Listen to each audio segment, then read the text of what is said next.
¿Dónde está Lita? ¿Dónde está Lita? ¡Aquí está! Es que si Eso ustedes que no no ven salga en el esto, podcast. claro, si ustedes no saben por qué acabo de pasar esto, resulta que estamos grabando todos los episodios de Mandarax que hacemos para audio, también en video, a través de pues Zoom, la herramienta clásica de todas las cosas pandémicas. Y esto lo hacemos porque los Patreons de Mandarax, a quienes les agradecemos un montón, si tienen una contribución de a partir de cierta etapa, pueden tener acceso a una versión previa, como casi que en tiempo real del episodio, a través de un video que hacemos cuando estamos grabando. Entonces, Alita, justo cuando le eché a grabar la parte del video, se estaba tallando los ojos como un animalito y entonces fue como si fuera como uno de esos juegos en los que los adultos juegan con las bendiciones y es de, ¿dónde está? ¿Dónde está, bebé? Ahí está. Y si no saben qué es Patreon, métanse a Patreon, así como se oye, patreon.com/mandarax y ahí lo descubrirán. Como si fuera patrón, pero con una E. Ajá, Patreon. Patreon. exacto. Sí. Y ahora Y sí podemos empezar con el tema que nos ocupa hoy. hoy nos ocupa un tema que teníamos ya la inquietud desde que hicimos el Mandarax Desértico, la edición anterior. Porque, pues en una parte del Mandarax desértico íbamos a hablar de este lugar muy especial en México y nos dimos cuenta que tocarlo de manera tangencial, pues no era justo y sobre todo, más bien es un lugar mega, mega interesante que daba para estar hablando una hora o más de él. Exacto. Entonces, este día es en el que hablamos una hora o más de él. Es básicamente lo que nos planteamos, inmediatamente lo ejecutamos, que es raro, porque normalmente cuando planeamos cosas tardamos un poco en la ejecución. Este lugar se llama Cuatro Ciénegas. Em, Está en Coahuila y es muy increíble, como se irán dando cuenta. Pero bueno, Cuatro Ciénegas es un valle chiquito. También a este tipo de valle se le conoce como bolsón, o sea, un área en las montañas, en regiones áridas, donde el agua que cae de la lluvia no tiene una salida superficial hacia el mar. Como ya dije, está en Coahuila, está en el desierto de Coahuila, está a 740 metros sobre el nivel del mar. Está rodeado de cadenas montañosas bastante altas, de hasta 3,000 metros de altitud. Y el valle de Cuatro Ciénegas mide como más o menos 40 kilómetros cuadrados. Ahora, Cuatro Ciénegas es un lugar muy desértico en el sentido que si ustedes escucharon el Mandarax anterior tendrán muy presente, porque apenas llueve, así llueve súper poquito, unos 200 milímetros al año entre los meses de mayo y octubre, y alcanza unas temperaturas súper extremas, entre que rebasa los 45 grados centígrados en verano, como puede caer por debajo de los 0 grados en invierno. Y contrario a lo que uno pensaría, porque pues justo muchísimos extremos y muy poca humedad, ahí viven un montón de formas de vida que además muchas de ellas son únicas en el planeta.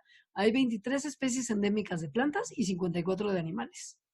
Nada más para comparar, 200 milímetros al año de lluvia es como entre 4 y 5 veces menos que en la Ciudad de México. Pero bueno, Cuatro Ciénegas tiene una combinación muy particular de diferentes condiciones, ¿no? O sea, uno es estabilidad climática, el otro es aislamiento y otro es abundancia de agua, a pesar de que llueva tan poquito. Eso, y ahorita les vamos a contar por qué tiene abundancia de agua.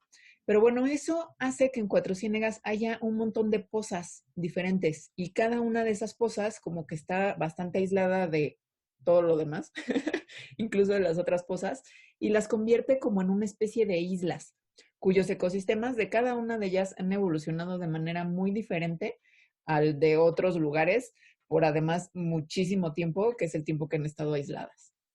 Esto hace que Cuatro Ciénegas se le conozca como un mundo perdido, como tipo Jurassic Park, Pero de verdad. pero de verdad y además de antes, o sea, como de Precambric Park. Y sin turistas cargando margaritas. Bueno, Huyendo de y dinosaurios. sin científico empresario loco que lo hizo, sino que esto fue, pues es natural, ¿no? Ya, Eh, claro. sí. Entonces, en estas pozas de Cuatro Ciénegas, que es por la cosa que se nos hace más interesante, viven un montón de microorganismos, o sea, de bacterias y de arqueas, que ahorita les contamos que son, que son muy similares, o pensamos que son muy similares a las mismas bacterias, a los mismos microorganismos que habitaban la Tierra hace miles de millones de años. O sea, miles de millones. Son muchos años, amiguitos, muchos años. Muchísimos años. Entonces, pues científicamente son ecosistemas súper valiosos. Se ha aprendido un montón de evolución de la vida, entre comillas, primitiva que en el planeta. Y además también se estudia y se ha estudiado, por ejemplo, por la NASA, como para entender la posibilidad de vida en otros planetas, porque los bichos que viven aquí son muy extraños. Muy interesantes, pero muy extraños, como diría Pati Chapoy.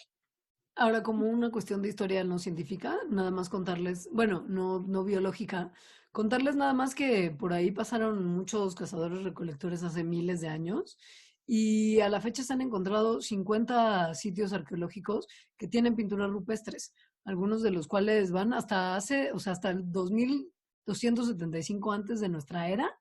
Hay pinturas rupestres en cuevitas que están en las montañas alrededor de las pozas. Y mucho tiempo después, la región hizo una marca en la historia mexicana cuando Venustiano Carranza, que nació en un pueblito al margen de las pozas, se convirtió pues en básicamente un líder de la Revolución Mexicana y en presidente del 17 al 20. Hoy se llama el pueblucho Cuatro Ciénegas de Carranza gracias a este personaje.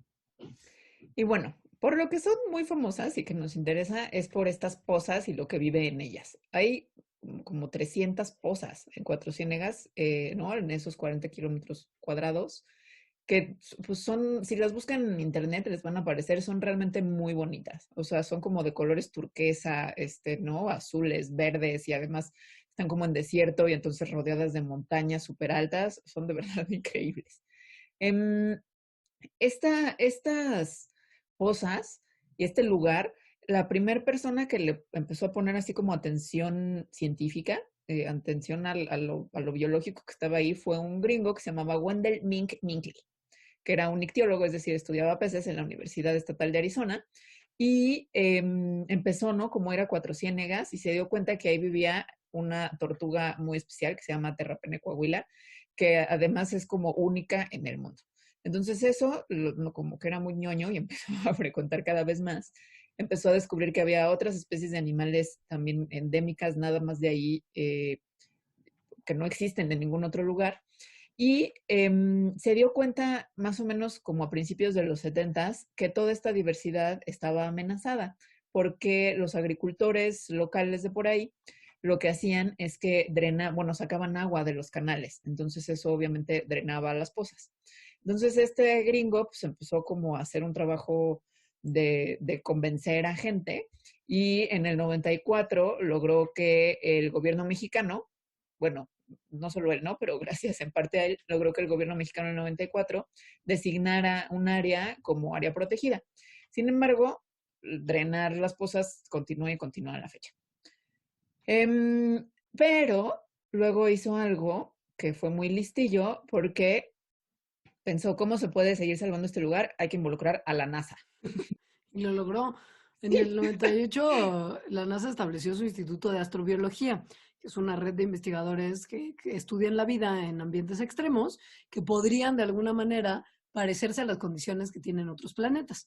Entonces, Minkley dijo, este es un lugar ideal para estudios astrobiológicos, las agüitas de las pozas, con su química, que es al parecer tan inhóspita, pero con toda la vida que tiene, y sobre todo con unos seres que ahí se encuentran, de los que vamos a hablar largo y tendido a continuación, que son los estromatolitos. Pero pues, al final él no era un experto en ecosistemas extremos, entonces enlistó a un científico de apellido Elser, que se especializa él sí en cómo la química del agua afecta a los ecosistemas y que además trabajaba en la misma universidad que él, entonces amiguis.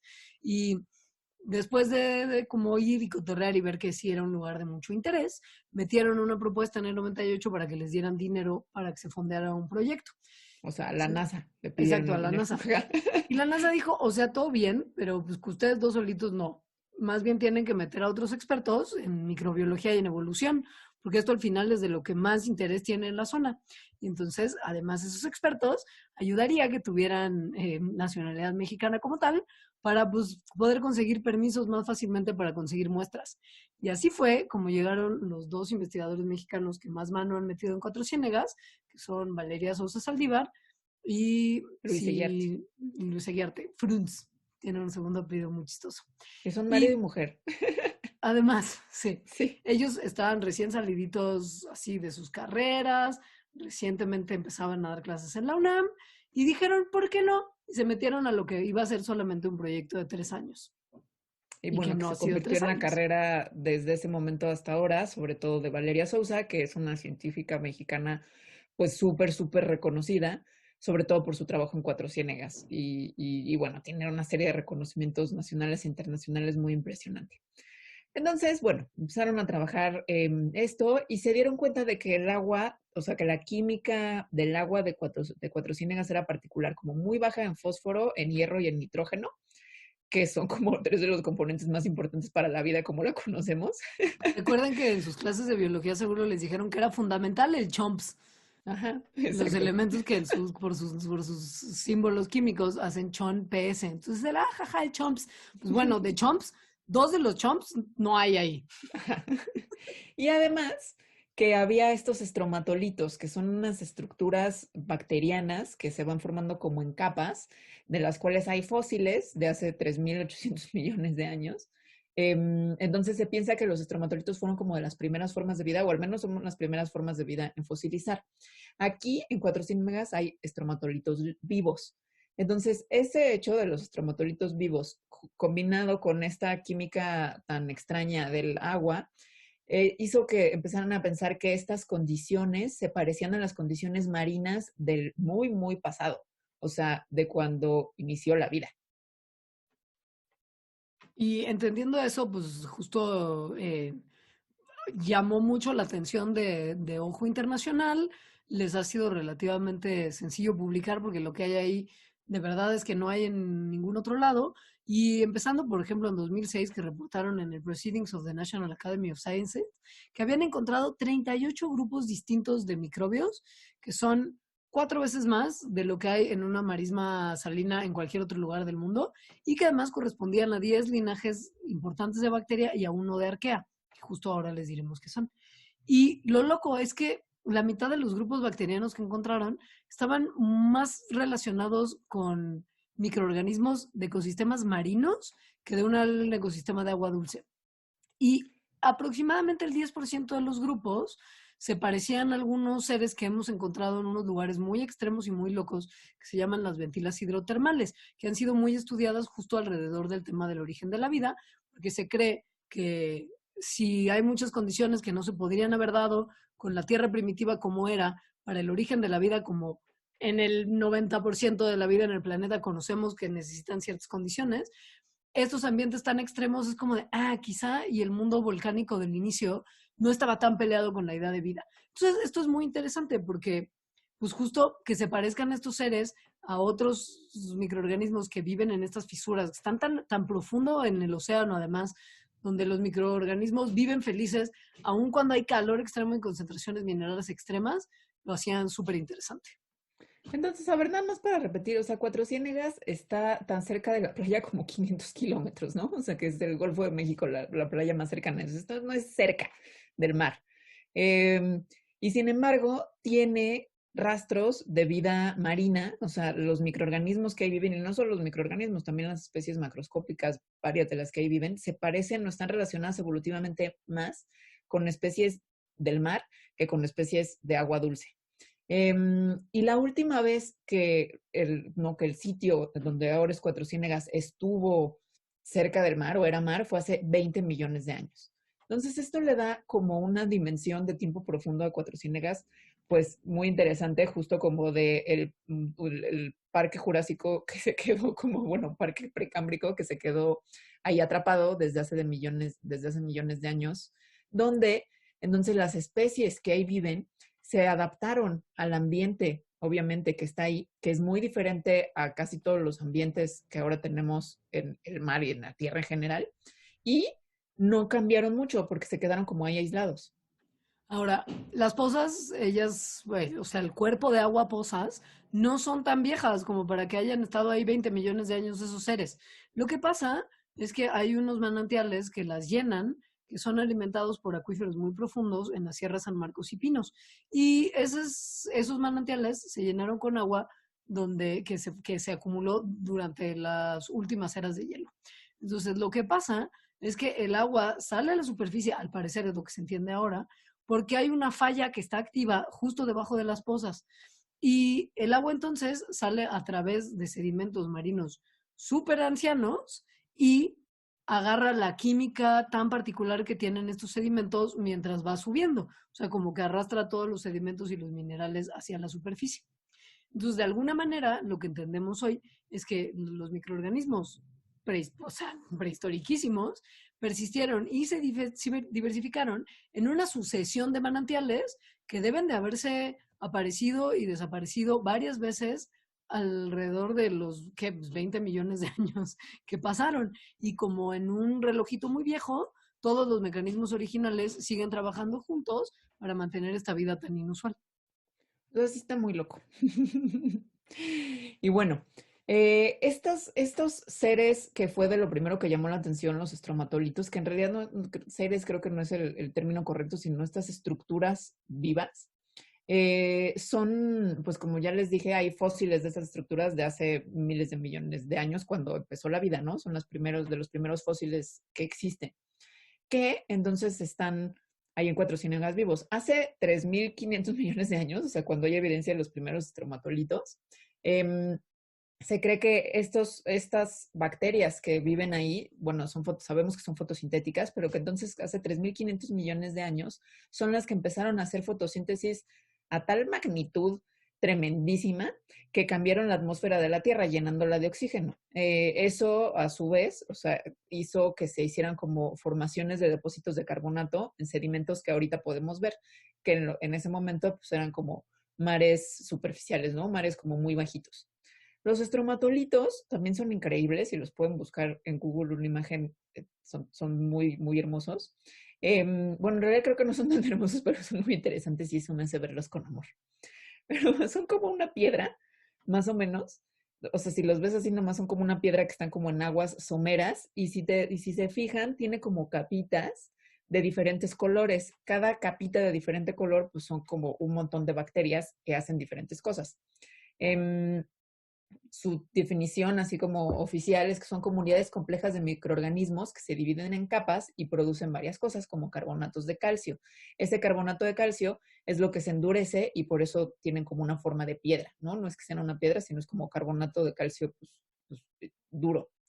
La cosa en Cuatro Ciénegas, pues es que estos estromatolitos están vivos y hay pocos lugares en el mundo que también son como extremos en sus condiciones, extremos en el sentido de muy, muy poco comunes, donde todavía hay. Unos muy famosos están en Shark Bay, que son en Australia, y pues todos estos, o sea, donde se encuentran estromatolitos, la gente va a estudiar qué onda.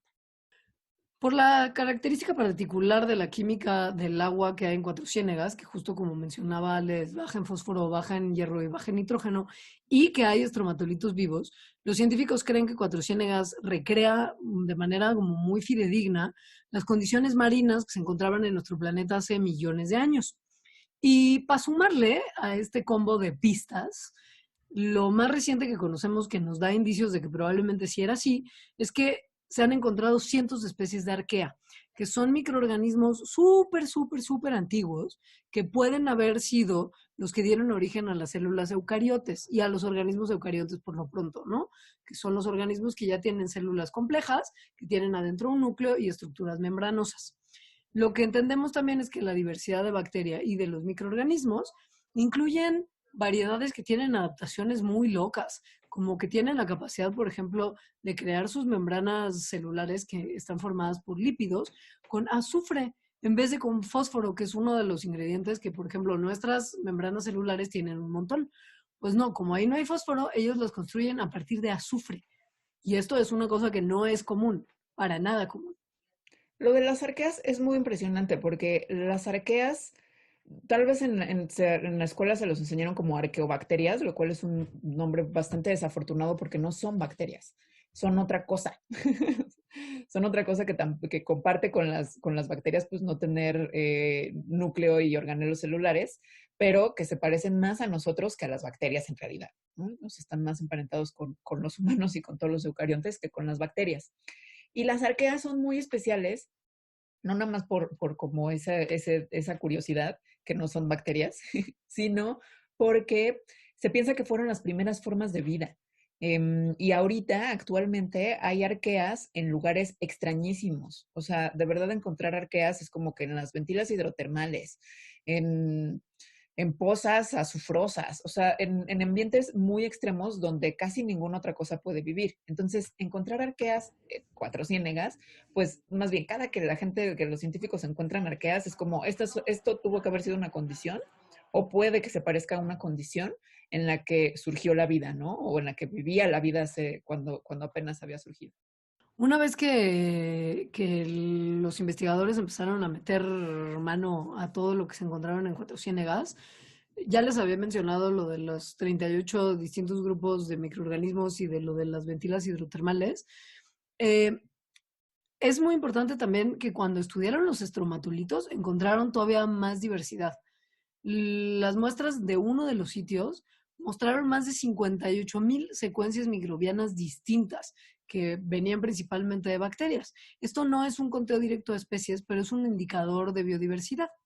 En el río Mezquites, que es un arroyuelo que va por la parte norte de Cuatro Ciénegas y que llena varias de las pozas, identificaron 30,000 secuencias, muchas de ellas de cianobacteria, y más de 1,000 secuencias de pozas azules 2 vienen de arquea. O sea, es un hervidero de vida súper diversa en un lugar en el que todo indicaría que no tendría por qué ser así. Hay una bacteria en particular que es como muy especial, que vive en Cuatro Ciénegas y al parecer solo ahí, y además no solo ahí, sino en una poza de todas las que hay en Cuatro Ciénegas. Esta poza se llama el Churince, que bueno, no es una poza, sino que más bien es como un sistema de lagunas y de pozas en la parte oeste de la laguna. Y entonces empezaron a secuenciar, ¿no? Como lo que había ahí, y así es como encontraron pues, un montón de microorganismos de los que viven. En particular al que le pusieron Bacillus coahuilensis, que lo que hace es eso que decía Leonora hace rato, que es que sus membranas celulares están hechas de sulfolípidos en vez de fosfolípidos, que es lo que están hechas las membranas pues, de todo lo demás, ¿no? Menos de esa bacteria, bueno, y supongo que de otras poquitas. Esto significaba que, pues lo que hacía era, bueno, lo que hace es agarrar azufre del ambiente en vez de fósforo, como lo hacemos nosotros y de nuevo casi toda la vida que conocemos, y con eso formar sus membranas. La manera en la que creen que esto lo logró hacer es porque se robó unos genes de cianobacteria. En este lugar también hay cianobacterias que hacen eso. Esto, al parecer, lo que se piensa es que fue como una cosa más o menos común al principio de la vida en el planeta, en donde las condiciones pues eran diferentes a las de ahorita y por lo tanto como que si había algo que funcionaba, lo agarraban, ¿no? De donde funcionara. Por lo tanto, se cree que este organismo, el Bacillus coahuilensis, o sea, nos está como mostrando cómo las primeras formas de vida pudieron prosperar en donde sea que hayan vivido. Lo que entendemos, o bueno, lo que no es que entendamos, pero lo que se asume de lo que se ve en Cuatro Ciénegas en términos de las condiciones de fósforo tan bajas, es que estas no solamente promovieron que hubiera adaptaciones locales, pero que también aceleraron la diversificación microbiana muchísimo. ¿Qué pasa? Las bacterias normalmente comparten pedacitos de su DNA con sus vecinos en un proceso que se llama transferencia horizontal de genes, que lo que hace es borrar un poco las distinciones que hay entre distintas variedades de la misma bacteria, por ejemplo, ¿no? Pero en Cuatro Ciénegas, estos microorganismos que pues, estaban viendo de dónde sacaban fósforo porque no hay, básicamente se comen el DNA libre en vez de incorporarlo en sus genomas. O sea, literal, se lo comen como una fuente de fósforo. Entonces, pues por lo mismo, no hay tanto intercambio de información genética como habría en otro ecosistema de otro tipo. No hay este DNA sueltito para que las otras bacterias lo incorporen al suyo, sino que es de DNA, ñom, ñom, ñom, ñom, ñom, ñom, ñom, ñom, ñom, ñom. Esto, ¿cómo aceleraría la diversificación? Pues porque si tienes transferencia horizontal de genes, que es básicamente como si como si Leonora y yo fuéramos bacterias, Oye, y yo le Bacteria Milán. paso, sí, le paso genes, ¿no? Tal cual, y ella los incorpora a su genoma. Así le hacen las bacterias, ¿no? Tienen diferentes mecanismos por los cuales los puede hacer así. Pero entonces eso significa que se empiezan a hacer, es más fácil que se hagan homogéneas entre ellas porque se están como compartiendo todo. Si en este ambiente, como en el de Cuatro Ciénegas, no se están compartiendo cosas, entonces cada una agarra su patín, digamos, o sea, agarra como su camino evolutivo y sigue evolucionando, lo cual entonces promueve la diversificación, porque cada una de los linajes, ¿no? De estas bacterias, pues se convertiría como en un linaje distinto. Y entre más linajes, pues tienes más diversidad. Otra razón por la que creen que estos linajes muy antiguos siguen viviendo en Cuatro Ciénegas es que como no hay fósforo, entonces tienen adaptaciones justo para vivir sin fósforo. O sea, han estado durante millones de años así y por lo tanto pues están adaptadas a vivir así. Y no saben cómo, o sea, como que si se van a otro lugar, o sea, si migran a otro lugar, no sabrían cómo incorporar el fósforo y vivir sin azufre en este caso, ¿no? Es decir, ya tienen adaptaciones que les hacen vivir en un lugar súper limitado de nutrientes y ahí son felices, ¿no? O sea, ahí les va muy bien. Entonces, si se fueran a otro lugar, pues no les iría chido. Uh-huh. Sobre este Bacillus coahuilensis, que justo me di cuenta cuando lo estabas tú pronunciando, que si para ti es difícil pronunciar coahuilensis, para investigadores de otros lugares del mundo debe ser cerca de imposible. Coahuilensis. Pero bueno, coahuilensis es no solamente como muy excepcional por lo que acabamos de contar, sino también es especial para nosotros porque es apenas el segundo genoma microbiano mexicano que se ha secuenciado hasta la fecha, y Rhizobium etli. Y lo que es muy loco es que no solamente ha sido secuenciado, sino que su secuencia ha sido analizada muy a fondo a la luz de la ecología y la evolución. O sea, de estas adaptaciones a un linaje que antes era marino a este ecosistema que es muy particular. Y lo que mostró la secuencia al estudiarlo ante estas luces es que hay una adaptación que tiene que ver con que se hace la síntesis justo de los sulfolípidos en vez de los fosfolípidos, que además piensen en que de todo el fósforo que tienen las células normalmente, lo de los fosfolípidos de la membrana celular es el 30% del uso del fósforo total. Entonces, si no hay fósforo y no hubiera esta adaptación, directo no podrían formarse estas células como las conocemos. No alcanzaría. Pero pues lo que es muy interesante es que esto nunca se había reportado antes jamás fuera de cloroplastos, que son estructuras de las células vegetales que les ayudan a hacer la fotosíntesis, y las cianobacterias unicelulares, que mencionaba ahorita que probablemente Bacillus coahuilensis se los robó de ahí. También tiene otras como características que nos dan pistas de su origen muy antiguo y diferente a un desierto, que es que tiene un gen que codifica para un pigmento, que este pigmento es súper común en organismos que tienen un origen marino, porque lo que hace es que al ser un pigmento, pues absorbe la luz, ¿no? Entonces, esto es quienes lo tienen se piensa siempre que es una adaptación a vivir en exposición como a aguas someras en el mar. Ahora no está en el mar.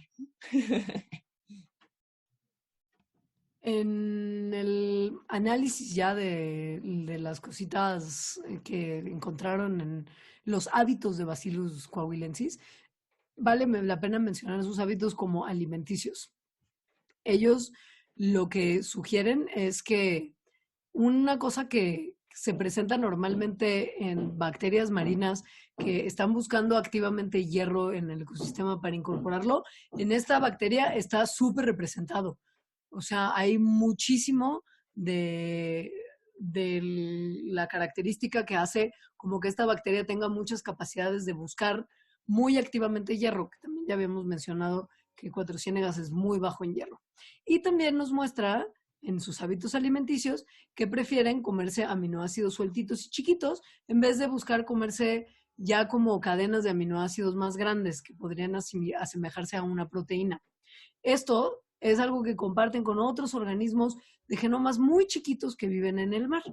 Si juntas todo esto y si además le echas encima que tiene la menor cantidad de genes posibles que están involucrados en un ciclo de nitrógeno, que es decir, que les permite procesar esto, y lo juntas también con que hay evidencia experimental de que hay un montón de azúcares que directo no pueden metabolizar, se sugiere que este organismo es totalmente dependiente de la comunidad en la que vive para obtener sus nutrientes y que evolucionó a partir de un componente primitivo bacteriano de esa comunidad que estaba ya previamente adaptado a este ecosistema tan nuevo y tan distinto. Entonces, todas estas cosas lo que nos están diciendo es que Bacillus coahuilensis tuvo varias adaptaciones que tuvieron que ver cuando, digamos, pasó de vivir en el océano a vivir en Cuatro Ciénegas. Es decir, la falta de alimento, ¿no? Que entonces promovió que pudiera adquirir genes de las cianobacterias, que entonces le permitieron vivir sin fósforo, estos genes que le permiten vivir con mucho sol, la pérdida de otros genes que hace que tenga ahorita un genoma muy, muy, muy pequeño, que nos hablan entonces de que en términos generales había un mar donde vivía este ser que se quedó atrapado, o sea, se quedó atrapado entre las rocas, se separó del mar. Después el agua se fue, sobrevivieron las bacterias que ahí vivían y han estado así durante muchísimos millones de años. O sea, pero muchísimos millones de años, estamos hablando como más o menos de 200 millones de años. O sea, estas bacterias han visto dinosaurios, han visto que Pangea se rompe, han visto que cambian los ecosistemas en los que viven. Y esto de que Pangea se rompe, yo no sabía de Cuatro Ciénegas y me encanta, obviamente, porque ya saben que me gustan las piedras y como esas cosas. Y está loquísimo y es lo que nos da como también muchas pistas de por qué es tan particular la biodiversidad que vive ahí y que se parece pues, a mares prehistóricos, muy, muy prehistóricos. Entonces, en Cuatro Ciénegas es el lugar, es que esto yo no lo podía creer, pero es como el lugar en el que Pangea, que era este supercontinente de cuando los dinosaurios, los primeros dinosaurios de hecho, se rompió en dos. Después se rompió en muchos otros pedazos y bueno, por tectónica de placas los pedazos después se juntaron y tal. Pero hace más o menos 220 millones de años, 200 millones de años, donde ahorita es Cuatro Ciénegas, estaba, o sea, en vez de estar, imagínense, México, pues está como la parte larga perpendicular al Ecuador, ¿no?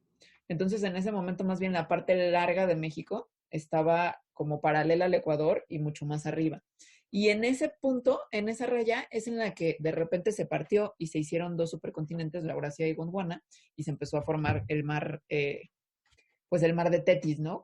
El mar que estaba entre esos dos. Es decir, en Cuatro Ciénegas hay evidencia de esta ruptura de Pangea. Como decía Lita, que es súper loco y creo que es importante hacer de verdad la reflexión de lo que esto significa. Cuatro Ciénegas es el punto donde el hemisferio norte y sur se deslizaron rompiendo Pangea en dos partes, lo que dio origen al Océano Atlántico hace 220 millones de años, ¿ok? En este lugar tan loco y prehistórico, ahí fue exactamente ahí donde se deshizo toda esa cosota gigantesca que era Pangea. Y por lo tanto es el momento en el que Cuatro Ciénegas comienza a ser costa, porque claro, antes de eso pues era como estaba como a la mitad de Pangea, ¿no? Que en realidad estar a la mitad de Pangea significa que eras súper árido. Las partes húmedas de Pangea pues estaban a las orillas, que es donde vivían pues, muchos dinosaurios. Si se quieren imaginar cómo se rompe Pangea, es que no sé si vieron esta película de los 90s, Pie Pequeño, Piecito. ¿Tú la viste? Pie Pequeño en busca del Valle Encantado. Sí. Ahí se rompe Pangea. Obviamente Pangea no se rompió así como de un momento a otro, dejando a dinosaurios bebés alejados de sus familias. Pero bueno, pasó a lo largo de millones de años como se suceden los movimientos de placas tectónicas. Ahora es importante para entender un poquito qué fue lo que había antes de que se rompiera, les vamos a platicar un poco sobre Pangea como tal, porque no hemos hablado mucho de supercontinentes en este programa y creo que es una cosa que ahorita lamenta profundamente. Entonces, para compensar, les cuento que Pangea era súper árido en el centro y mucho más húmedo en las orillas, donde prosperaron los dinosaurios del periodo Triásico. Entonces, a principio del Jurásico, que fue hace 220 millones de años, hubo de repente una fuerza súper extrema en el centro del planeta que piuma les partió el supercontinente en 5 pedazos. Fue como ya la ruptura grandota. Como piecito. ¿Mande? Como piecito. como piecito. Y lo que se entiende hoy es que la primera falla tectónica que desencadenó la formación de los continentes como los conocemos hoy, después de mucho movimiento, es la falla de San Marcos, que es justo esa falla activa que está debajo, justo debajo de Cuatro Ciénegas. Justo ahí. Está muy cañón. O sea, en México, en Cuatro Ciénegas, tenemos un pequeño pedazo del mundo antes de cómo era el mundo, pues, antes de que se abriera Pangea. Casi el resto de México no existía cuando Pangea en realidad. O sea, son tierras que emergieron después. Pero bueno, este pequeño pedazo de Pangea que todavía tenemos ahora se conoce como Isla de Coahuila. Y pues es eso, es un resto pangeico, el único que tenemos en México. Y bueno, eh, después la actividad geológica hizo aumentar la concentración de sulfatos de calcio en los océanos, porque el magma contiene azufre y eso produjo una gran cantidad de yeso, lo cual es la razón de que Cuatro Ciénegas sea actualmente uno de los lugares que tiene minas de yeso pues, más grandes del mundo. Ahí están las primeras dunas que se formaron a partir de la arena de mar que era rica en sulfatos. Entonces los moluscos comenzaron a formar sus conchas de sulfatos en vez de carbonato de calcio. La falla esta de San Marcos, que es la que desencadenó, ¿no?, la división de Pangea, es muy profunda y ya no está activa, pero tiene como fallas hijitas, que son la falla de la Nueva Atalaya, de Becerra y de Cuatro Ciénegas, que se unen en una cosa que ahorita se llama formación de Georgetown. Entonces, estas fallas sí están activas, sí han estado activas durante mucho tiempo, y lo que hacen es que crean formas con sedimentos de carbonatos y de sulfatos. Entonces puede que haya cambios en nivel del suelo debido pues, al movimiento de las placas tectónicas, ¿no?, que tienen choques o que hay erosión, pero gracias a que existen estas fallas, es decir, que hay pues, fallas es literal, ¿no?, que hay dos cachos que se están deslizando, que están separados entre sí. Entonces es que este lugar en Cuatro Ciénegas siempre ha tenido comunicación con el agua profunda. Es lo que ha conservado a los estromatolitos y a otras especies que viven ahí. Cabe mencionar que el material genético de los estromatolitos que hay en Cuatro Ciénegas tiene todavía rasgos de como la señal marina, o sea, como estos indicadores de que ahí eso venía en algún momento del mar, lo que significa que está asociado a bacterias y a virus marinos que todavía persisten, ¿no? Eso es la señal marina, es como, wow, hay una relación entre unos y otros. Y en investigaciones que se hicieron por parte de la Universidad de San Diego, se encontraron 17,000 tipos diferentes de virus marinos en apenas 10 gramos de estromatolitos, que quiere decir que tienen muchísima biodiversidad, no solamente bacteriana, sino también viral. Ahora, un poco más al norte, los estromatolitos ya no tienen esta señal marina, sus bacterias son continentales. O sea, es muy loco que en un espacio tan chiquito de 40 kilómetros haya como evidencia de unos que vienen directamente de la época marina, que fue hace muchísimo tiempo de esa misma zona, por todo este movimiento de agua y demás, y que un poquito más al norte ya no la haya y que sean solamente continentales. O sea, todas estas cosas y lo que les hemos platicado, espero que les dejen en claro cuán complejo es el ecosistema de Cuatro Ciénegas. O sea, hay agua de lluvia que ha permado las rocas y agua de glaciares, que también se filtró para formar un gran lago hace millones de años. Hay agua profunda y antigua que preserva la señal marina. O sea, Todo a la vez. es agua antigua. Es agua de mar antiguo que está ahí mezclado con agua de glaciar y agua de lluvia, lo que hace que haya peces, caracoles, crustáceos, diatomeas y bacterias que tienen características marinas y que además llevan el recuerdo de un mundo donde todavía no había fósforo hace más de 2,000 millones de años. Y también hay cosas que, pues, más frescas con lo que está pasando, que viene agua de otros lados. Es muy loco. Entonces, hace más o menos 35 millones de años es que Cuatro Ciénegas empieza a aislarse por primera vez en toda la historia de la Tierra del mar, es decir, en ya dejar de ser costa. Esto ocurre porque el altiplano central, junto con la Sierra Madre Oriental, pues emergen. Entonces, las bacterias y muchos de los organismos que ahí vivían, pues ahí se quedaron. Y no les llegó el memo de que ya no había mar.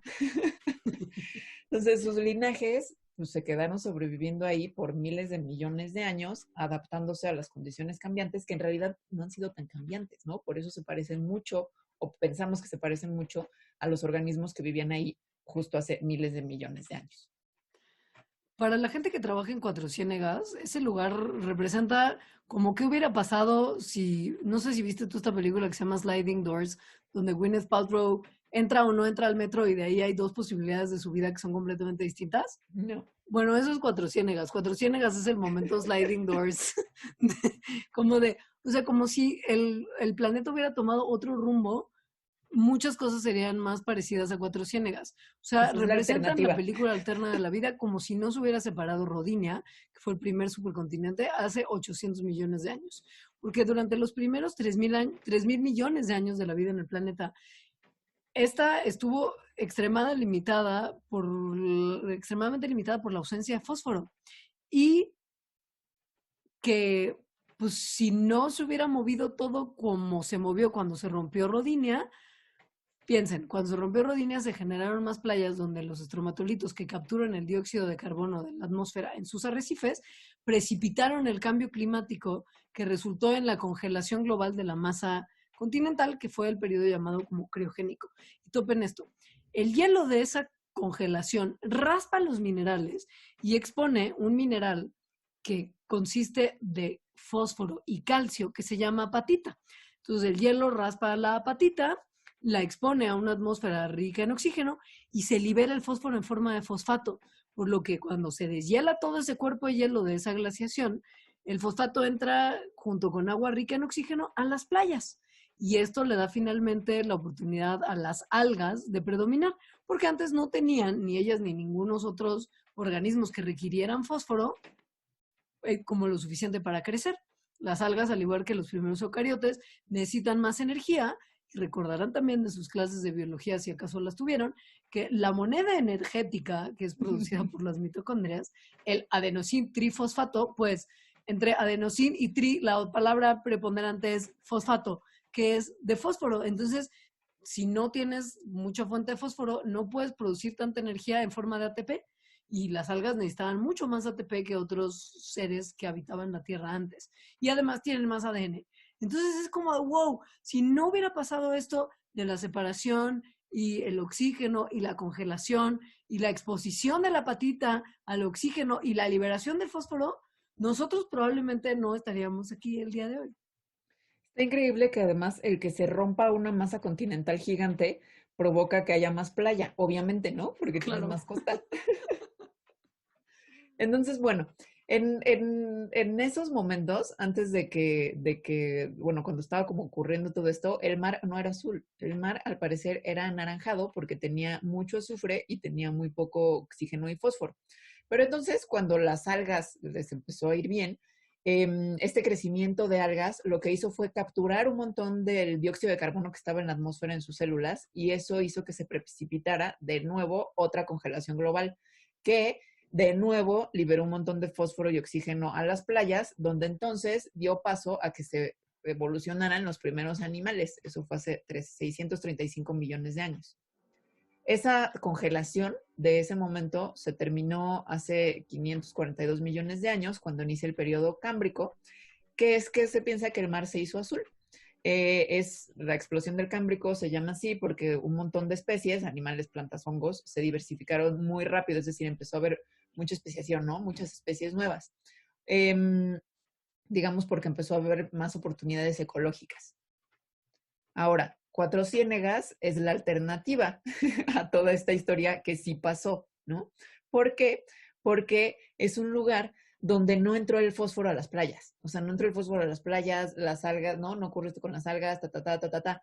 Entonces, como ya les dijimos varias veces, pues es un lugar en donde el fósforo es muy, muy limitado, a diferencia de todos los otros lugares donde es un elemento fundamental para la vida. Por eso es que decimos que es como esta película de Gwyneth Paltrow, en donde es la alternativa. Sí, ya les mencionamos hasta el cansancio lo del fósforo, pero voy a insistir también en que la composición de los nutrientes en general de las pozas es muy diferente a lo que se encuentra en otros lugares del mundo. Probablemente justo por lo que ya hablábamos de que sale agua de los acuíferos mega profundos de debajo de la montaña y arrastra los sedimentos antiguos y la arcilla que hay adentro de la tierra al centro del valle. Entonces, Con estos niveles altos de azufre y sus muy bajas concentraciones de fósforo, el agua en Cuatro Ciénegas se parece mucho más a los océanos de la era precámbrica, que terminó hace aproximadamente 542 millones de años, a los mares de la fecha moderna. Porque, pues sí, eh, ha cambiado, como vieron, a la raíz de muchas separaciones, muchas eras de hielo, mucho movimiento mineral, muchas cosas, la composición del agua, y por lo mismo también han cambiado mucho las formas de vida que puede haber en los océanos hoy, de lo que podía haber en los océanos precámbricos, en los que había mucho azufre y poco fósforo. Por eso fue como tan loco cuando se encontraron esos niveles de nutrientes en el agua de Cuatro Ciénegas. Fue como, ¿what? Esto ya no hay aquí en el mundo desde hace muchísimos millones de años. Y no tendría que haber vida tanta como la hay, porque pues en teoría la vida hoy la conocemos con otros requerimientos, pero pues estas adaptaciones marcan que sí, como que se quedaron ahí en la congelación del pasado. Y esto lo saben, digo, por diversas evidencias, pero una de las evidencias más interesantes es la del ADN de los microorganismos que viven ahí.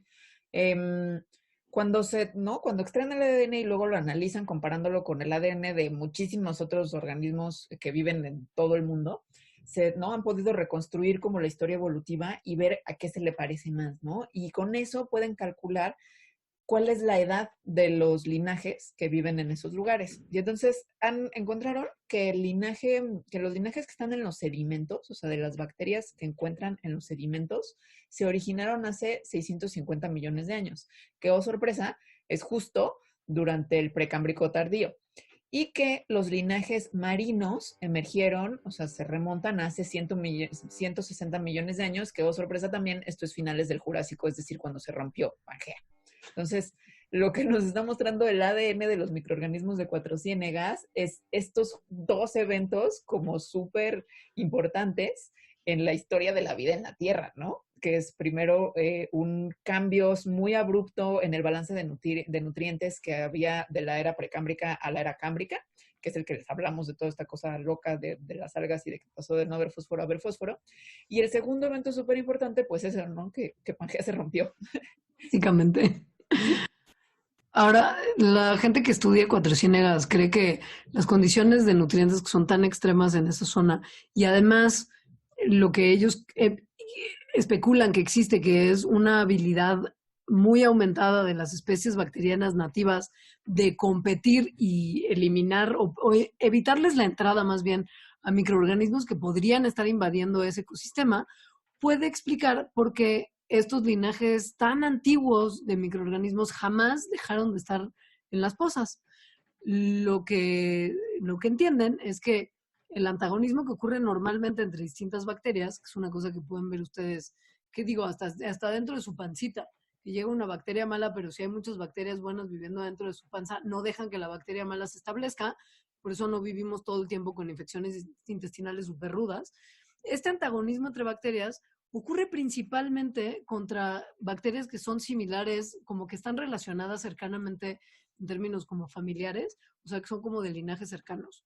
Y lo que creen es que pues, es poco probable que haya como mucha competencia dentro de los que están ahí, porque están todos como justo muy diversificados y muy felizmente viviendo. Y pues como justo también las condiciones son tan extremas, yo me imagino que tampoco hay tantos microorganismos posiblemente invasores que tendrían facilidad de sentirse cómodos en el ambiente de Cuatro Ciénegas. Entonces, pues sí, esto permite que sin mucha competencia y sin cambio en las condiciones y que se han mantenido estas condiciones por X, Y y Z razones a lo largo de millones de años, pues ahí están estos linajes antiguos como si nada y nosotros podemos tener esta ventana a momentos muy anteriores de la evolución y de la historia del planeta que solamente se encuentra ahí. Entonces, como todo, no podemos tener nada bonito. Y después del corte les vamos a platicar de los problemas graves que se enfrenta Cuatro Ciénegas, que tiene microorganismos que llevan ahí 200 millones de años y que ahorita están amenazados, pues, para variar por nosotros. ¡Vivan los humanos! Sí, arruinando todo lo que es bonito en el planeta. Les contamos cómo y por qué y qué demonios está haciendo para tratar de aminorar este impacto. Si nos esperan tantito, porque haremos una breve pausa. Entonces, Cuatro Ciénegas tiene problemas. Sí, varios. Pues digo, uno de sus problemas muy grandes, o más bien, no sé si este es un problema o la consecuencia del problema, es que las tierras húmedas en el valle o sea, las pozas básicamente, se han encogido 90% en los últimos 50 años. La laguna del Churince, que es este sistema como de pozitas en donde de repente unas están como vivas y otras secas y así, pero que pues donde se encontraron a Bacillus coahuilensis, se secó en 2017. O sea, 2016 fue el último año en el que se vio agua en el Churince. Esto puede tener que ver, por supuesto, con episodios normales de los cambios del clima que pueden ser normales, pero la realidad es que hay mucha mano humana metida en el tema del agua en la zona de todo Coahuila. En realidad es un estado que históricamente ha tenido muchos conflictos y pleitos internos y políticos robando agua y un montón de cosas francamente escabrosas. Pero pues la gente que hace investigación en Cuatro Ciénegas lleva varias batallas importantes para tratar de preservar el agua de las pozas, tanto con justo políticos, pero también con compañías lecheras, que hay muchas muy importantes en esa área, Sobre todo una. sobre todo una, y campesinos locales y dueños de terreno. La realidad es que las compañías lecheras, lo que sucede es que pues alimentan a las vacas con alfalfa. La alfalfa necesita muchísima agua y lo están haciendo en un desierto. Entonces, en un desierto donde no hay agua, ¿no? O sea, donde no llueve. El agua la sacan del mar antiguo, básicamente. O sea, están regando alfalfa con un agua que tiene como los secretos del mundo de hace 200 millones de años. Lala, la compañía de leche es Lala. Aquí no vamos a cuidar la identidad de nadie que se esté robando el agua de Cuatro Ciénegas. Lala, no, no lo olviden, Lala. Pero bueno, ha sido muy loca la batalla de la ciencia contra la gran compañía lechera desde hace muchos años, porque pues al final lo único que le pide la comunidad científica a Lala es, güey, cambia la dieta de tus vacas, no les des alfalfa o por lo menos no la cultives ahí. Y lo que han medio que dicho es que justo que ya no van a comprar la alfalfa de la región, que ya van a cambiar la dieta de las vacas y que además van a invertir en un montón de dinero en educación ambiental para niños. Pero pues probablemente esto nunca hubiera pasado si no hubiera tanta presión, no solamente de la comunidad científica, sino que han empezado a entrar otros jugadores importantes, de nombres también muy renombrados. Ya no voy a guardar la privacidad de nadie. Carlos Slim, y que tiene una fundación que hace cosas buenas, la verdad, y que colaboró con el World Wildlife Fund, la WWF, para comprar la tierra que rodea al Churince en la parte occidental y además se comprometió para darle dinero a los investigadores durante 5 años en un total de 18 millones de pesitos mexicanos, que no está mal, para estudiar justo las pozas de esta zona. Y esto pues pudo permitir infrastructure, pero todavía no ha permitido como propiamente salvar el agua, porque por más que esté Lima ahí metido y que Lala se comprometa a lo que sea, hay un montón de cosas que todavía no se resuelven. Que no nada más tienen que ver con compañías lecheras gigantes, ¿no? O sea, los campesinos, agricultores que viven ahí desde los 70s, han también drenado de manera muy intensa el agua de las pozas, de los ríos, también sobre todo, para cultivar alfalfa, porque son de la industria ganadera, ¿no? Igual para darle de comer a las vacas. Entonces, como que es bastante complejo. También hay problemas que tienen que ver con la infraestructura gubernamental, que, por ejemplo, con agua ha quedado en poder como resolver que un montón de canales de ahí tienen como fugas por las cuales se va nada más que el 75% del agua que pasa por esas. Bravo, bravo. Que obviamente se está desperdiciando un montón, ¿no? Y no han arreglado esas fugas. Entonces, pues eso, no nada más es culpa de Lala, sino es culpa de un montón de actores que tienen algo que ver en Cuatro Ciénegas. Es una cosa que se está resolviendo también, no solamente con cabildeo y negociaciones, sino también con adquisiciones de tierra como esta que hizo Carlos Slim y su fundación, Pronatura Noreste en el 2000 adquirió el rancho de Pozas Azules, que son 2.721 hectáreas que tienen como 100 pozas. Y pues Pronatura es buena onda y eventualmente pues no solamente tienen la tierra, sino que ganaron también los derechos del agua. Y lo que permitieron fueron que cerraran canales que estaban drenando las pozas que por lo menos están en su terrenito. Y ahora lo que se está por parte de Pronatura también pidiendo a los campesinos es que en vez de usar estos canales todos fugosos, es que empiecen a usar irrigación por goteo, que es mucho más económica en términos de gasto de agua y que además también piensen en otros cultivos que no sean alfalfa. Y entonces muchos de ellos ya están empezando a cultivar nopal, que tiene mucho más sentido en un ecosistema desértico mexicano, que no es desierto frío, helado, sino que crece bien el nopal, requiere bien poquita agua y que se consume mucho en México. Y que la neta, probablemente mucho del cultivo de alfalfa que hacían era porque tenían a la gran compañía lechera que les compraba grandes cantidades de alfalfa para darle de comer a las vacas.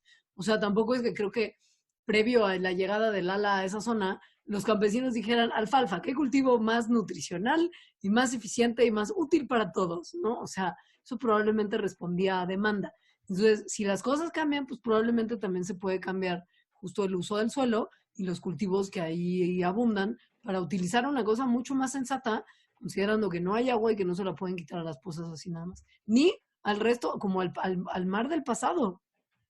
Y bueno, actualmente, debido a que el Churince y esa parte pues se secó y por lo tanto ya no se puede estudiar, están estudiando, o bueno, los estudios más recientes son en otra zona de Cuatro Ciénegas que se llama Pozas Azules, donde también están como encontrando cuestiones muy, muy locas, súper interesantes y muy extrañas. Por ejemplo, acaban de encontrar como unos tapetes microbianos que están como, que hacen como unas burbujas como llenas de gas y ese gas es metano. Entonces, al parecer, cuando hacen un análisis genético de estos tapetes, lo que encontraron es que está lleno de arqueas. O sea, encontraron 230 especies distintas de estos microorganismos que se llaman arqueas, lo cual hace el lugar más diverso en arqueas que se conoce hasta la fecha. Y bueno, las investigaciones continúan con esto, pero a lo que voy es, o sea, hay muchísimas cosas todavía por descubrir en Cuatro Ciénegas que ni siquiera podríamos como predecir. Sí. Y pues bueno, hay muchos esfuerzos educativos que se hacen a las personas de la zona, a estudiantes de prepas locales que están empezando a aprender técnicas científicas muy simples como el uso del microscopio, están aprendiendo, gracias a justo también como mucho input del equipo que trabaja en Cuatro Ciénegas, de enseñarle a la gente joven un poco qué hubo con el ambiente y que se enamoren un poco también de la zona en la que viven y contribuyan. Entonces les está enseñando mucho sobre agricultura sustentable. Y pues ya al final, la Fundación Lala y la Fundación de WWF con Carlos Slim armaron un laboratorio que es así, nivel universitario chido, en una de las escuelas que hay en Cuatro Ciénegas y que hoy en día es una de las mejores prepas rurales de todo México. Y sus graduados están de alguna manera incorporándose a los proyectos de investigación que ya existen en Cuatro Ciénegas, que tienen un montón de dinero. La verdad es que hay mucho dinero puesto en Cuatro Ciénegas, es probablemente un lugar que no sufre de carencia de presupuesto para estudiarlo. No, no, porque además es mega taquillero, ¿no? Entonces Exacto. está en todos los medios Cuatro Ciénegas. Pero Y pues bueno, está, sí es padrísimo. claro, sí, y está bien, porque además pues ese dinero permite justo hacer estos planes de educación, empezar a reclutar gente que se dedique desde su inicio laboral a la preservación de Cuatro Ciénegas y en un momento en el que el más del 90% del agua de la zona no existe más, es un momento óptimo para empezar a generar más conciencia y que esa gente también que entra en el pleito como nuevo y refrescado pueda también participar del cabildeo para luchar por la preservación del agua de la zona.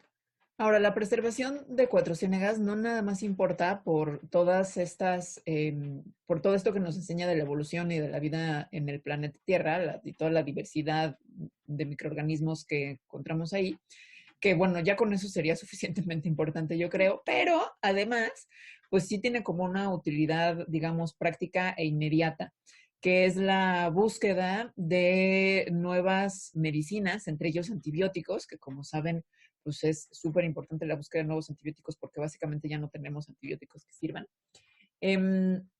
Y se hace investigación en las pozas para ver si hay ahí cierto tipo de bacterias de las cuales se puedan derivar nuevos antibióticos y otro tipo de medicamentos, como por ejemplo medicamentos que tengan actividad contra el cáncer.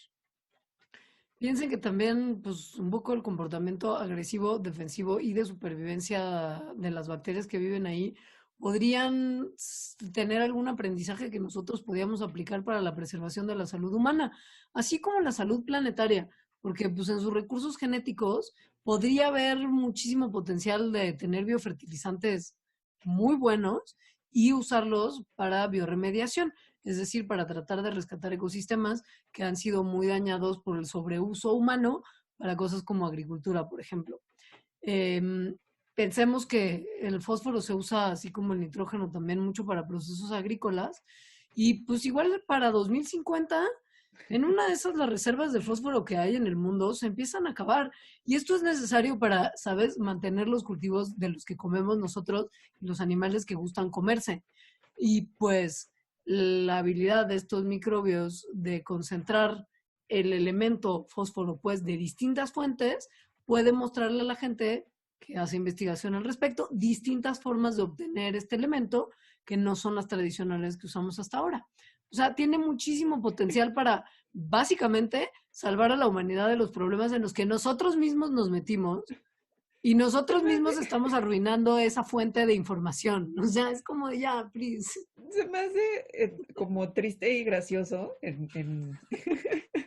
que, que para 2050 estamos pensando que vamos a hacer el mundo tan inhóspito como las pozas de Cuatro Ciénegas, que nos están reflejando un mundo en el que básicamente la vida apenas había aparecido y no podía prosperar porque faltaban elementos.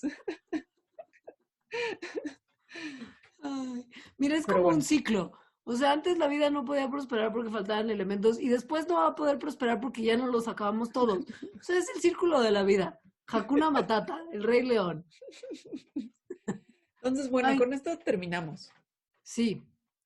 Con esto terminamos este programa. Queremos agradecer muchísimo a todos y cada uno de nuestros Patreons, que cada vez son más y estamos muy contentos por eso. También agradecemos a las personas que no son Patreons y que nos escuchan. Eso también nos da muchísimo gusto, nos ayuda muchísimo con el crecimiento del programa y si lo pueden compartir, pues mejor.